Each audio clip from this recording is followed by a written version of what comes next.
Welcome to the MMHP and the 989. Channeling all styles and eras of Michigan music history from the city by the bay. This podcast is sponsored by our friends at Electric Kitsch, located at 2106 Kosciuszko Avenue in Bay City, Michigan.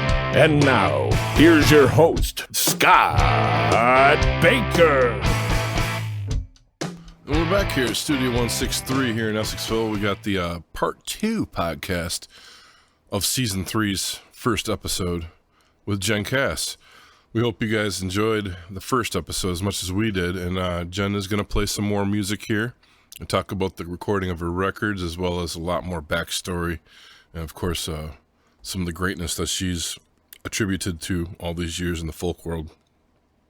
We hope you'll kick back, grab a drink, and relax with us and catch part 2 with Jen Cass. Welcome to season 3, everybody. And then, of course, 3 years later, you've got another one out, right, with John Jennings. Yeah, and that one, I knew I wanted Accidental Pilgrimage as the title. Mm-hmm. I knew that from the beginning, but that was because I had written a song to honor Phil Oakes, and it had that line in it, mm-hmm. and it's actually called "Standing in Your Memory." But that Accidental Pilgrimage line starts that song off, and I the minute I wrote that song, I knew that's my title.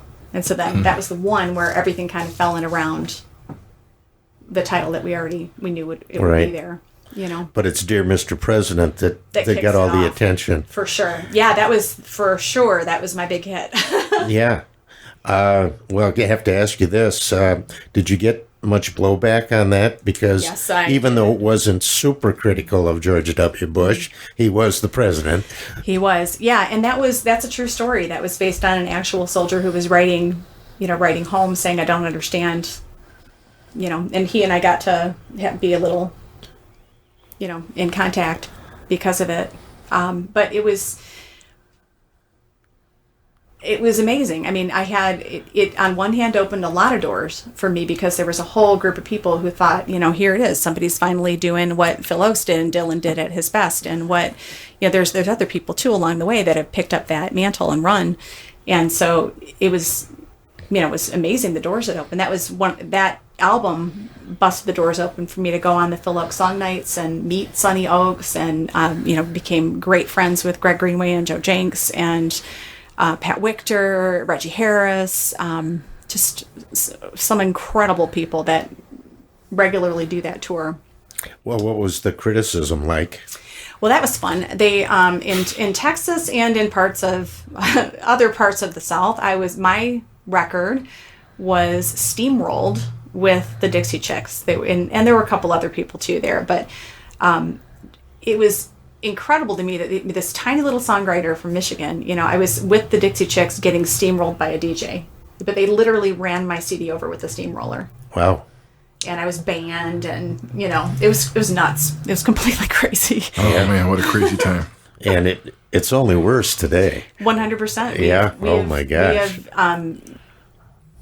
We have intentionally, with great intention over the course of many years, the powers that be have divided us further and further.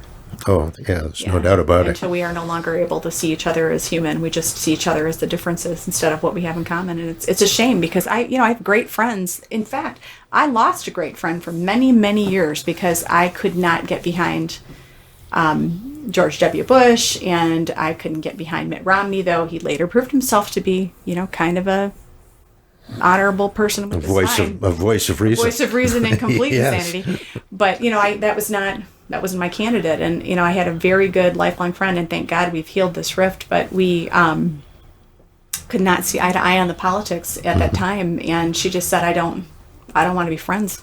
Wow. And that was that told a story that it's really being told often now, but it was kind of the first time that had ever happened to me where someone said, your politics are so offensive to me that I can't be your friend. I was the first person that ever held her son when he was born. Yeah, the difference between Democrats and Republicans, never used to be that great. No, and my father was a Republican and my mother was a Democrat. She would have been a hippie if her parents hadn't kept her completely in check all of her life, but my grandpa was a Republican until much later in his life when things started to get nuts. And he kind of woke up one day and said, "That's not my party. Like that isn't my party." And he voted for Bill Clinton, and he was a Democrat. And if you asked him, he was a lifelong Democrat. Oh, that went that fast. Though we know that wasn't true. So yeah, I mean, it's gotten insane the way that the things that we will wedge between us and other humans to divide us. It's nuts. Yeah. That microscope got really bad over the last 4 years. So that's so unfortunate. You know, you haven't done a solo release. Not lately. Yeah, since 2006, but you have got an album out with the Lucky Nows. Yeah. Yeah. And that's with your husband, right? It is. That's my sweet husband, sweet Eric Janetsky. And he's doing, I'm assuming that's Eric's vocals. Some of it is. Everybody in that band sings and everybody in that band writes. So, you know, it is just a incredible fortune. I've got Mike Robertson, who, you know, in so many bands, I can't even begin to tell you all. Back in the day in Michigan, they know him as Mr. Hyde. He did Joe Satriani kind of stuff. And then he went on to do Maybe August with Roscoe, who's in the band too. Yeah. Mm-hmm. So it's interesting how that came together too, because, you know, Eric and I just played as a duo for a while, and we were out playing Saginaw on Stage, actually, which comes up again tomorrow. Yeah. Oh, we'll all be there tomorrow too. Yeah. So Saginaw on Stage came up, and John Patrikas was wandering around with the fiddle looking for something to do, you know, as he is often doing. Yep. And he said, "Hey, can I sit in with you?" And we're like, "Well, heck yeah. John Patrikas, come on up." You know, so John was great and super fun to work with. He's just a delightful human. And so he became, you know, the third member of the Lucky Nows, and then we picked up Jim Nelson for a while, and he played accordion and some other stuff, and then we just kind of, you know, we kind of went a different direction. We had a show at the Arc coming up, and Eric said, "Why don't we have a band? You know, why don't we actually have a band?" And I said, I've never played with a band. You know, like you're all the band I need, darling. Yeah. And you know, he said, "I think we should do it. I think we could get some really good people." And he said, "Let me ask Mike Robertson." He'd known Mike forever. Yeah. Mike actually taught him guitar. And I was like, "Great, if we could get Mike, that'd be spectacular." So Eric called up Mike, and Mike said, "Yeah, that sounds like great fun." And so then it was me and Patrikas and Mike and Eric on our way to play the Arc. And we were talking about the show. Or, you know, it's coming up in December. Everybody come out. It's going to be great. You know, this new incarnation of Lucky Nows. And it was all on Facebook, you know. So Roscoe gets on and writes a little comment like, "All my friends are playing the Arc and I don't get to play." It was like that. And Dan Patrick was in the band at that point. He's in the promo photo. Yeah, he's moved to South Carolina now. But you know, Dan Patrick was in. So Roscoe just basically commented on Facebook that, you know, he was feeling jelly because he didn't get to go play the Arc with his buddies. And I was like, "You want to play?" You know, Roscoe and I talk about this all the time, that, you know, I thought Roscoe was so far above my league. Like, there was no way that he would want to play with me. I just thought it was insane. And Roscoe was thinking, she's so far out of my league. I could never play in a band with her, you know, but I have always admired Roscoe, and I've loved all the work that he's done on everybody else's records. And I just couldn't believe that he wanted to play. And, you know, so he said, "Do you wanna?" And he said, "Yeah, I do." And so then the 6-piece Lucky Nows was born. We lost Dan pretty quickly after that when he moved, but the 5-piece has stayed for quite some time now. And everybody brings something to the table. So where did you record the album? We recorded it right here in Bay City with Andy Reid at Reid Recording. Okay, very cool. And I got to tell you, you can put that up against anything John Jennings did. Andy, you know, knocks it out of the park. He's spectacular at what he does.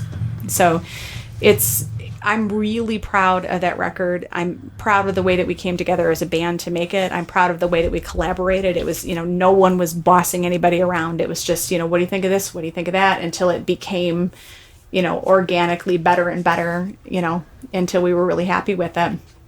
So we put that one out. That charted too a little bit. And, you know, it was just a great record, great fun to make. You started another one.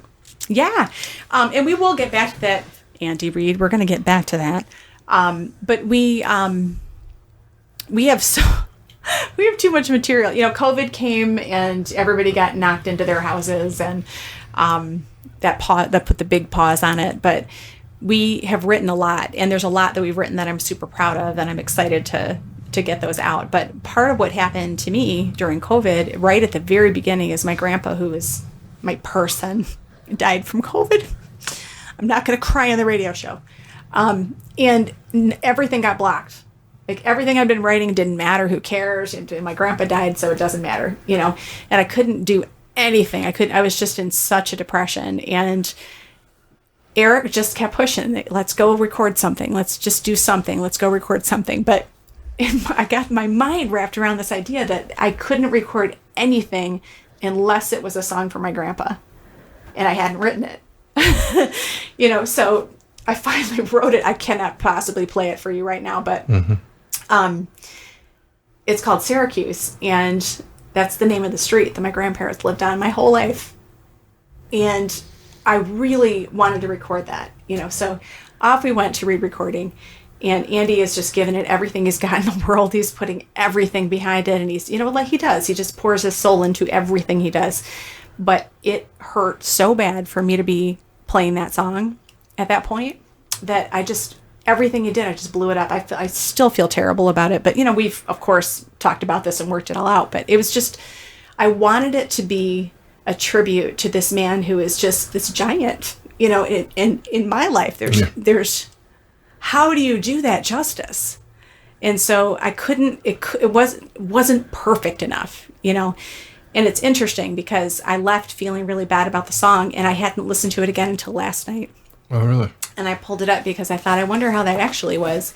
And I got to tell you, it's pretty damn great. That's good. It's pretty damn great. So is this going to be a Lucky Now's, or are you going to a solo?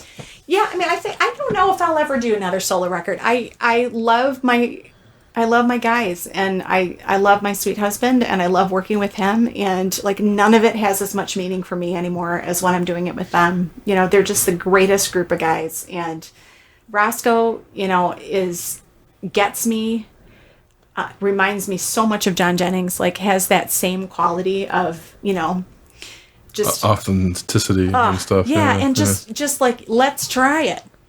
Let's try it that way. Let's try it this other way. Just let's do it. John used to say, JJ used to say that you sit at playback, and I'm sitting around with Robbie Magruder and John Carroll and John Jennings, the people who are played all of Mary Chapin Carpenter's albums and played with a lot of just great session players / professional musicians. And I'm Jen Cass from Michigan. And you listen to the playback, and it was like magic happened. You couldn't imagine how it got from the way that you played it in your living room with a guitar to the way that it was when it was fleshed out with those incredible people playing your music and getting behind your idea. And JJ, we'd listen to everything, and I'd be all teary, and John Carroll would hold my hand, and we'd jump up and do interpretive dancing to kind of shake off the emotion. And we'd get to the end of the song, and everybody would look to JJ. That was, we all knew what we thought, but we wanted to know what he thought. So everyone would look to JJ first, and he'd go, "Sounds like music to me." That's great. Yeah. So, yeah, I don't know. There are things that I've written that I think really do translate well into solo land. There's a couple of songs I've written that are so extraordinarily personal, but also still important songs that I wouldn't probably do them with a band.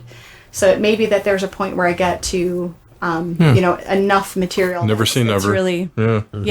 Yeah. I would never say never for sure. But I love working with. I do remember just when you met Eric and everything was going on, you were also forming bringing in a lot of national acts. Absolutely. Like Joe and to Bay City, to church here. And we did you did some shows. I did a few shows with you for the promotion for one of the records. And I remember you turned on a whole other thought process because they were starting to filter to you now, right? And then the wedding came and everything kind of moved on with you and Eric, obviously. But you at that point your ball was rolling in the Jen Cass lane pretty good. Oh yeah, and 100%. Yeah. So I mean, I had at that point I was doing the Phil Oak Song Nights. I started those in 2009, and that put me with, like I said, with Greg Greenway and Reggie Harris and Sonny Oaks, and God, there were some great people who Magpie played those. Just really amazing people. And, we were playing Old Town School of Folk in Chicago, and then the next night we'd be at the Hurdy-Gurdy, and it was amazing. It was the venues that were, just out of reach. They always felt so out of reach, and all of a sudden I'm standing on those stages, and I'm holding my own, holding my own, which, that was amazing to me, that I'd gotten to the point where I could stand on a stage with, Reggie Harris and feel like I belonged there, So, yeah, those were great years, and I had a really good time with that. And, it was a time of self-discovery for me as an artist, is when my confidence got to a place where I felt like I had earned it. I wasn't riding anybody's coattails anymore. I wasn't, JJ was not opening the doors for me anymore. I had propped them open myself, and now I was holding it together with just what I was writing, and it was a really great era. And then, right on the heels of that, along came Eric. Yeah. And a whole other focus for you. Well, and it was. I mean, I think that people who knew us both were like, well, obviously they'll just write 1 million songs and put out 1 million records, and they'll sit in their living room playing music all day long, and it's going to be amazing. And honestly, we don't do that. We've got 5 kids between us, and we both have day jobs, and they're important day jobs where we're doing really good hard work. But I can't imagine coming home to anybody but him, for every aspect of my life. And I don't think we stopped each other from any of the things that we were, all the tracks that we were on at that point. It wasn't that we stopped each other from those tracks. It's that we found another one that we did together. Yeah. Well, you get to watch the kids blossom beyond. Sure. I mean, I got to see it from a distance too. What's wild is, I've got my two kids are both performers. So Julia is one of the most unique singers I have ever heard. She's got a beautiful voice, and she sounds like somebody just pulled her out of 1920. She's got this way of singing that has you can't imagine it's coming out of a 17-year-old kid, And then Red, my son, is more of a rocker. And honestly, if I hadn't met Eric, I don't know what that kid would have become, because he needed somebody to say, yeah, let's listen to some Metallica, and it wasn't going to be me, Right. But the things that he was interested in, the songs that really spoke to him, were songs that, Eric loves and, grew up playing. And so Red would come down and go, oh my God, I learned this amazing song. It's called Stairway to Heaven, and Eric would go, I gotcha, man. And he'd pull out his guitar and, teach it to him. So when Red is performing at Sagan on Stage as well. Yes. And it's just wild to, now it's like, I get to sit down and go, I made that. I made that. Does your son have a band, or is he playing solo? He plays with the Major Chords for Minors band. Oh, okay. So, we're really lucky, because the person who is now in charge of Major Chords is Lisa Purchase Kelly, and she is my kid's basically stepmother. She is the long-term partner of my ex-husband John. And she loves that Saginaw music scene with all of her heart, and she has breathed, life into that program through with everything she has in this world. And it's been really interesting to watch, that, these kids that we collectively raise and collectively love and, do our best to co-parent, they've found a place that really does fit right in the middle of those worlds. And it's pretty cool to watch. Oh, yeah. And that's worth the sidestep. I mean, as being a dad myself, and most of us here have children, it's like, you got to take that breath, and it does put a halt to things, so it gives you that different avenue. And they're at the age now where the blossoms are happening, so you got to promote it. And it goes so fast. And you guys also opened up a venue. We did. Yeah, we were sitting at this is the craziest story. Eric was thinking, I've been in Saginaw my whole life. I might like to live somewhere else. And we were like, well, where would we live? I don't know. And I had transferred down to Genesee County, and I was prosecuting down there. And so we thought, well, let's look around there, just for fun. We'll just take a peek. And so we put these parameters into realtor.com. And we really thought, if we're actually going to move these kids and uproot the family and do something different, then we want water. Like, we both love water. We both love to fish and goof around on the water. And so we put this parameters in. And so we're sitting at breakfast one morning at Tony's. And ding, my phone goes, and I look at it. And there's this big, yellow, ancient-looking farmhouse and in the middle of nowhere. And, there's, like, nothing around it. And I'm scrolling through it thinking, like, how did I get this notice? There's no water here. Clearly it's a cornfield behind me. And if you scroll through the descriptive, it says, so much land, you'll feel like you're on water.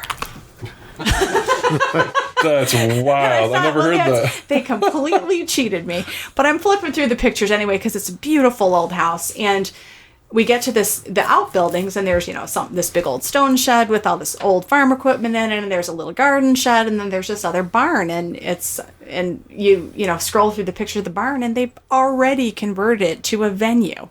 It's got a stage, it's got lighting, it's got sound, it's got the whole thing. And we're like, this is insane. This cannot be.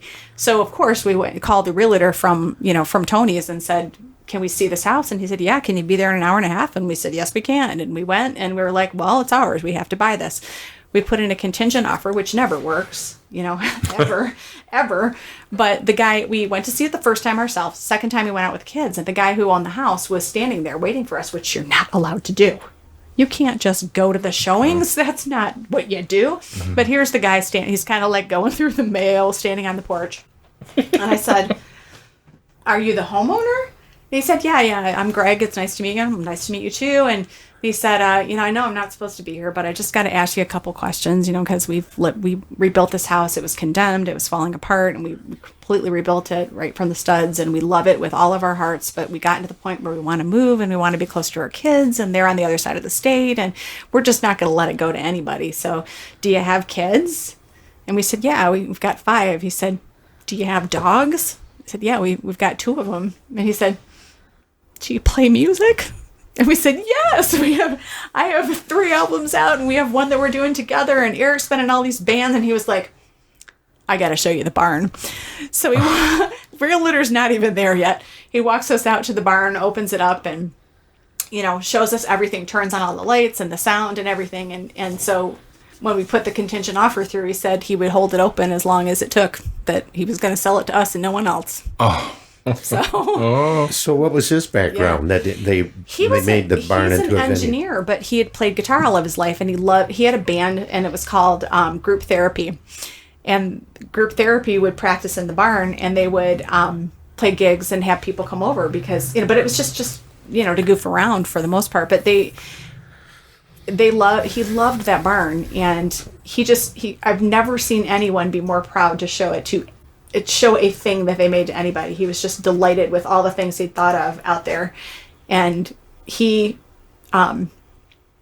wants to come back and play it. And now we've converted it to Farmhouse Folk. And we've changed some things, but a lot of it's the same as he left it. It's awesome. Including some of the decor is just exactly what he left there. Farmhouse Folk. And when you guys book shows, they're intimate. And they're heartwarming, and they're part of the family kind of gigs. You see 34 people right on top of each other. But, we've been lucky because of, all the touring that I did and all the things that Eric did along the way, that, if we see somebody coming, like Peter Mulvey's coming through, we call Peter Mulvey and go, want to come play our barn? And he goes, okay, can we eat Mexican food and, drink coffee in the morning? Yes. Okay, then I'll come play your barn. So it's been great. We've had some really amazing acts come through, and it's... it reminds you of why you loved it in the first place. Like when my dad took me through the magical doors of the Ark, and there was somebody playing on that stage, and the light hit them just right, and they connected with you. And I remember feeling when I was a little girl like I was the only person in the room. Whoever was on that stage was talking right to me. And that's how it feels there. Yeah, it feels absolutely. Like that intimate and that close. And it just reminds me how much I love live music and as a fan. This podcast is sponsored by our friends at Electric Kitsch. located at 2106 Kosciuszko Avenue in Bay City, Michigan. They offer new and used records, including local to Michigan original vinyl and CDs, as well as clothing, electronic equipment, funky household items, music gear, and stringed instrument repair. You can find them on the web or call 989-402-1411. Can people buy tickets to For see these? sure, yeah. I mean, we this year we're not doing shows until the fall. I don't think because we're doing Nor'easter. Eric's in charge of booking Nor'easter Fest in Mayo, Michigan this year. He took over for Craig Carrick, and he just poured everything he had into that. So we didn't book the spring. Can't do it in the summer because it's just too hot in there. Yeah. But we do it spring and fall. So in the fall, we got a bunch of people coming through, and it'll be up on Facebook. And we're working on a little link to buy tickets through their ads. Put them through Eventbrite. You have a Facebook page, I'm assuming. Yeah, Farmhouse Folk Facebook page. Sure. Yeah, absolutely. We're going to put that on definitely when we promote the show too. We'll plug that. Yeah, that sounds great. You've had Jill Jack there a few times. We've had, oh my gosh, we had Kitty Donahoe. We had Jill Jack. We've had, oh my God, Billy Brandt. We had Jen Siggett and Sam Corbin and Peter Mulvey. So many. I mean, I'm obviously forgetting a bunch of people. Who's the one that's coming in that had to get canceled because of COVID? She was from down Nashville way, and she's a sweetheart. It breaks my heart. We had Sarah Peacock coming, and she wrote a song called "The Cool Kids," which is another one. If you're listening and you don't know that song, immediately go listen to it. There's not a song in this world that makes me cry more than that song, and I wanted so badly to have her come, and I thought there's no way Sarah Peacock's going to come to Farmhouse Folk and play for 34 people, and I reached out to her on Facebook. Doesn't know me from Adam, and I said, this is what we're doing, and there's not a lot of people, and there's not really a guarantee of a whole lot of money, but I love your music and it would mean so much. And she was like, heck yeah, let's do it. So she was going to kick off our season. She was coming in April 2020, and then the world shut down. Cool thing is, though, we booked her for Nor'easter. So cool. I will finally get to meet her and see her live at Nor'easter Fest this year. Yeah. So you guys turned me on to her, and I was like, whoa. She's incredible. Yeah. And Christine Haverilla. I mean, there's so many people. Well, look at their backlog, going all the way back to 91 or whatever you say at the Ann Arbor. Now, Fred, you were in Ann Arbor back during those eras. I moved to Ann Arbor in 91. Well, then we were there together. He ran School Kid Records. That's how I know you. The label. Yeah. That's how I know you. When I saw you come in. Yeah. Love me some School Kids. You guys probably have a lot of shared stories that you're just realizing tonight. But Fred's given us a lot of background on School Kids, and we had a show actually on School Kids once too. But his whole 90s era is all Ann Arbor based, and that's funny that you started that's my era there too. With my closest friend in the singer-songwriter gig at that time was Jim Roll. And Jim Roll has a studio now, and still plays out. But that was such a great era of music, and there's a great era of music in a lot of places, right? Nirvana and all that was happening in Seattle, and in Ann Arbor we were doing kind of a folk revolution. So Fred he's a player himself, washboard, and who were you with? You just put up some videos the other day, Steven. Well, that was with Steven Springer. In Ann Arbor, Trinidad Triple E Steel Band. You bet. Yeah, you were in that project. Then you went out with Lazy Lester eventually and became... Well, I was with Lazy Lester for 34 years. Yeah. In between all the other stuff. Yeah. That's very cool. Yeah. Wow. Very, very cool. Well, thank you, Jen. I'm trying to think. Was there... I guess the only question I haven't been able to ask you is, as we tie our show into Michigan music, is there other, and you've got quite the band and quite the history of Michigan. Is there anything that anybody you've shared the stage with that you'd like to see again that you haven't maybe kept in contact with, or that blew your mind and you're like, man, I always wanted to track them back down and play with them again, or get them to come to play your folk fest? Or it's interesting because that was really how we booked the first season. Is I thought, who is it that completely blew my mind, over the years? And we were really fortunate to get almost every single one of them to come that first season. But, the ones that I think of the most are in 1999, I was really lucky to get on the Indie Girl Tour, which Holly Figueroa O'Reilly organized. And I was living in Seattle at the time for a little bit. And I got to play with Kelly Bradley and Holly Figueroa O'Reilly and Antiquity Rising and, a bunch of really awesome, female bands. There were no men on that tour. It was just a bunch of women. And, we didn't know what we were doing. We would book a gig in New York City, and then we'd book a gig in Ohio. And then the next night we'd go to Philly. We did not, right, across, and we were 11 hours in the car to get to this gig in Ohio and then drive right back to Philly because we just didn't know what we were doing. But we were really, really good. It was a whole bunch of really good female artists. And so, it took off despite the fact that we didn't know how to play in a tour and we didn't, know how to do any of that stuff.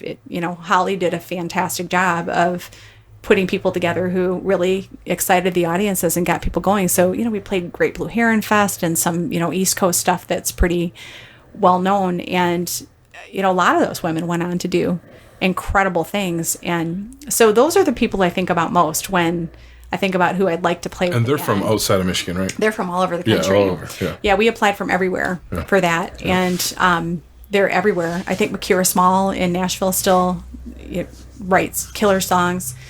I think probably the number one person on my bucket list right now, there's two.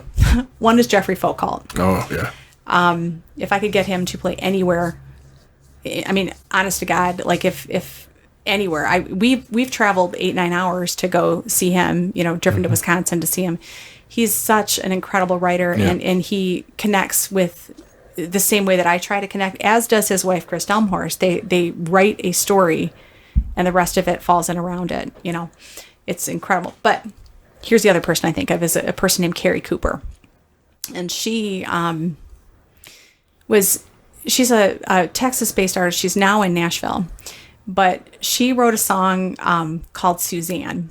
And it talks about a person who was, at the age that I was going through, where I was going through my divorce.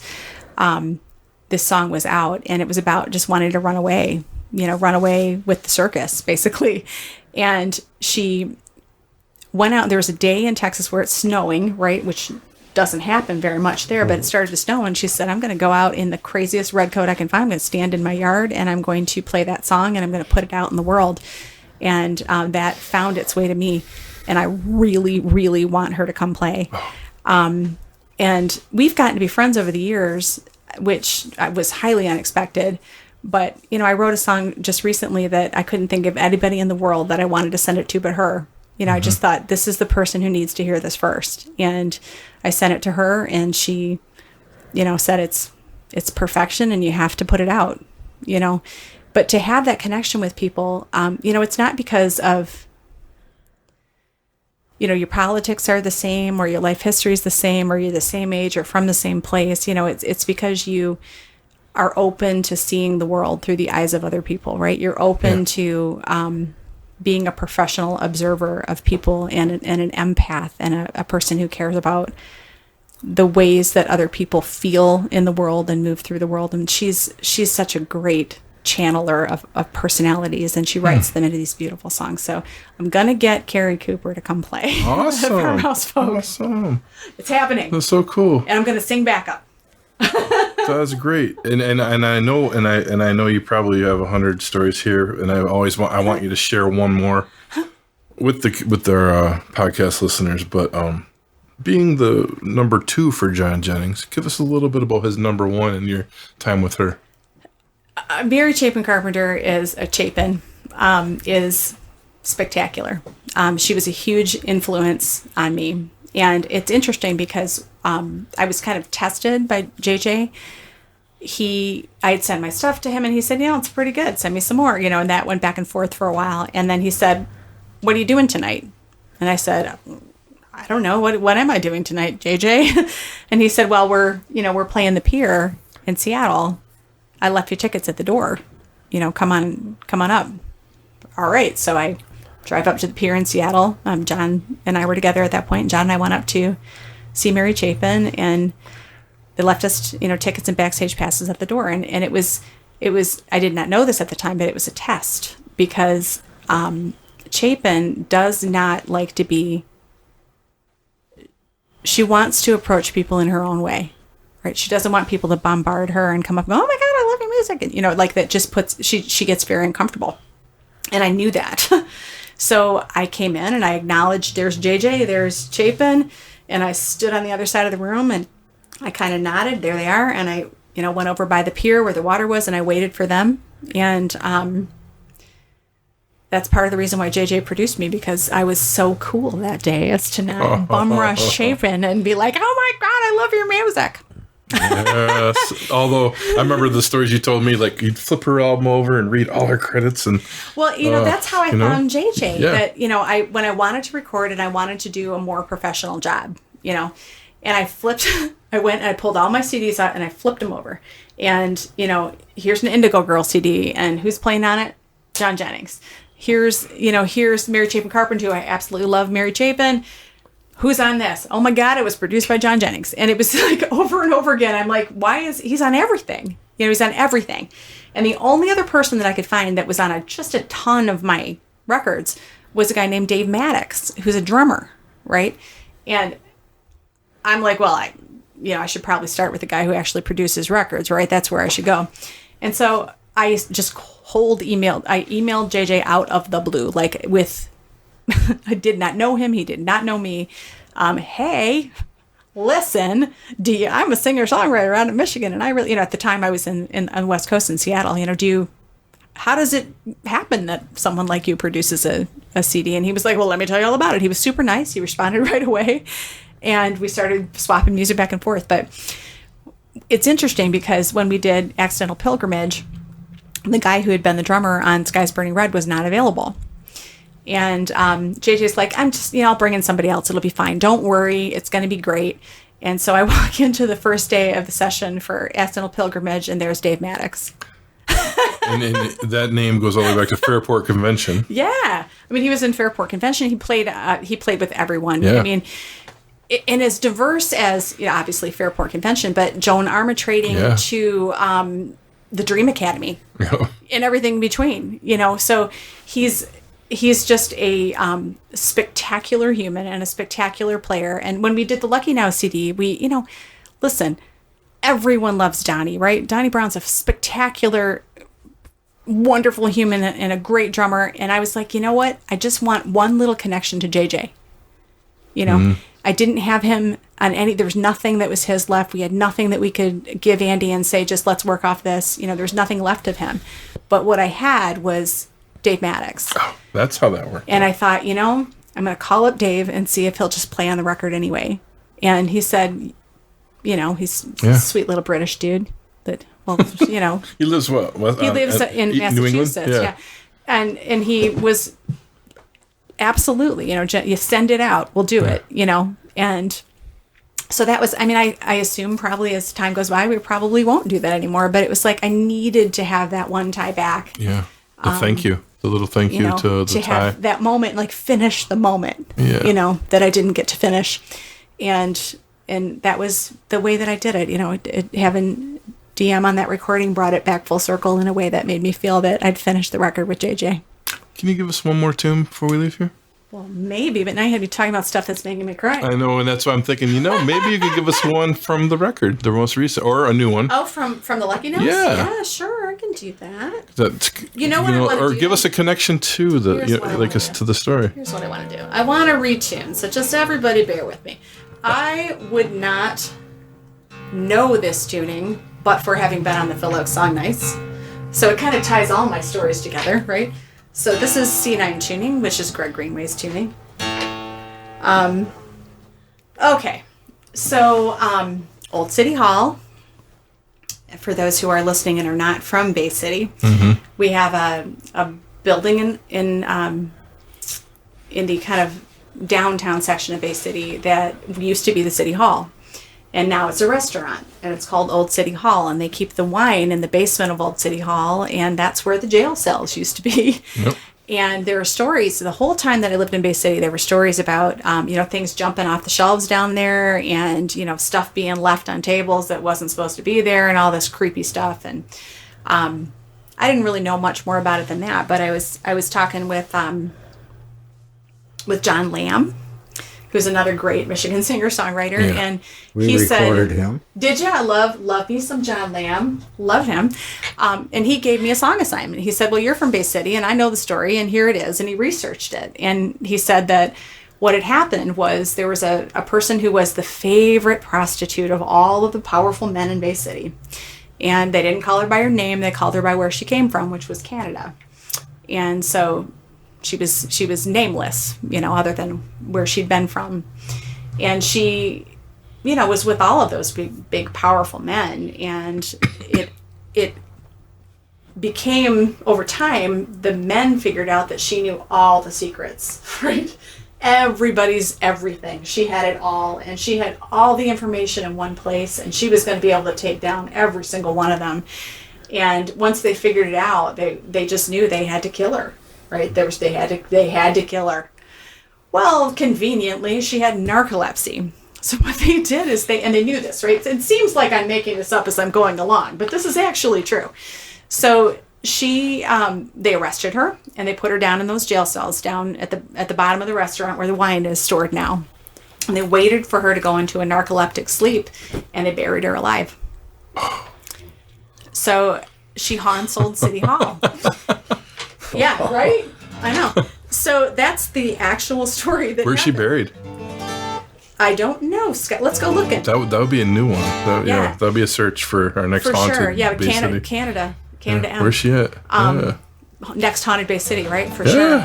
So he told me the story, and it connected with me on a couple different levels, because it was I just thought this, to be silenced in that way, and that really is one of the worst things I can imagine, being buried alive, right? Terrible. Knowing you're going to die, and it just made me crazy. So I connected on that level, but I also connected because, I have also found myself in positions where I knew too much. And I thought, I got to tell her story. So. Oh, man. So this is called Girl with No Name. And this will be the moment where I'm most missing my band, because they so build the song. They build it in a beautiful way, but it's really the story. Like, everything for me is the heart of it, is the story. So.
Everybody knows.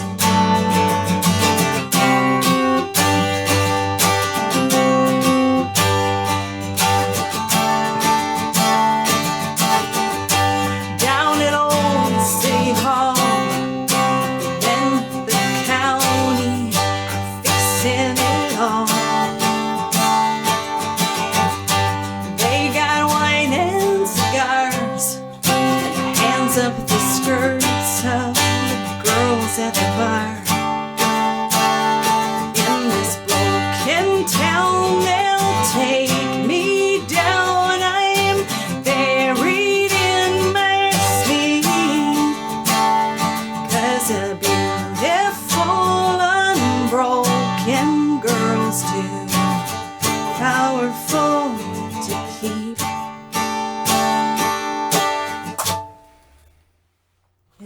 everybody knows.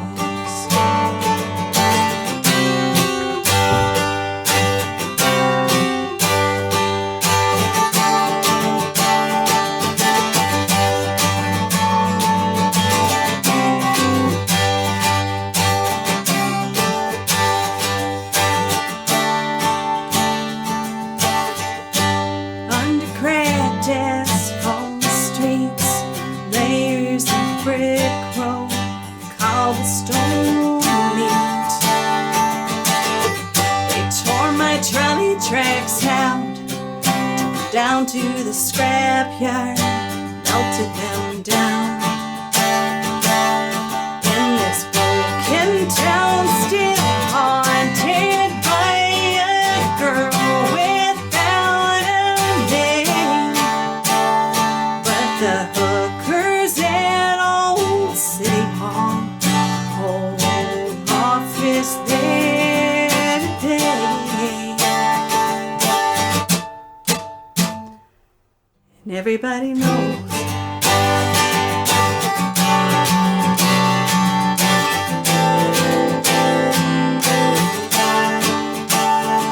Everybody knows.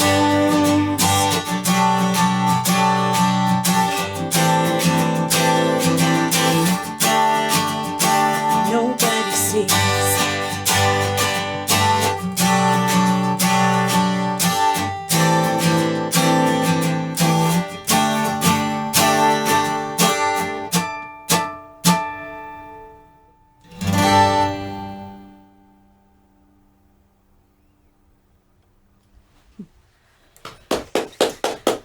Wow.